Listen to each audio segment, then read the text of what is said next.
এই ইফতার পার্টি থেকে আমরা ঘোষণা করছি যে বাংলাদেশে আমরা যতদিন জীবিত থাকব, বাংলাদেশে ইনশাআল্লাহ চাঁদাবাজ, সন্ত্রাস এবং দুর্নীতির কবর রচনা করব ইনশাআল্লাহ। আমরা এই হেদায়েতের দাওয়াত নিয়ে চট্টগ্রাম গিয়েছিলাম, আজকে কুমিল্লায় এসেছি। এখানেও বিভিন্ন রাজনৈতিক দলের যারা নেতৃবৃন্দ উপস্থিত হয়েছেন, আপনাদের প্রতি আমাদের কোনো ক্ষোভ নাই। ছোট ভাই হিসাবে, সন্তান হিসাবে আপনাদের কাছে একটা আবেদন, প্লিজ যারা এই যে কুমিল্লার বাস স্টেশনগুলোতে চাঁদাবাজি করে, সিএনজি স্টেশনে চাঁদাবাজি হয়, মেডিকেলে চাঁদাবাজি হয়, আল্লাহর রাস্তায় আপনারা এগুলা বন্ধ করেন। এবং কুমিল্লায় আমরা শুনেছি অনেক জায়গায় ছোট ছোট কিছু গডফাদার আছে এবং এরা নিত্য নৈমিত্তিক ভাবে খুন করে বেড়ায়।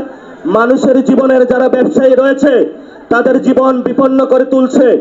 আমরা আপনাদের কাছে অনুরোধ করব, আসুন এক ঐক্যবদ্ধভাবে আমরা একটা গ্রেটার কুমিল্লা সাজাই, যেখানে আমরা শান্তিতে বসবাস করতে পারবো ইনশাআল্লাহ।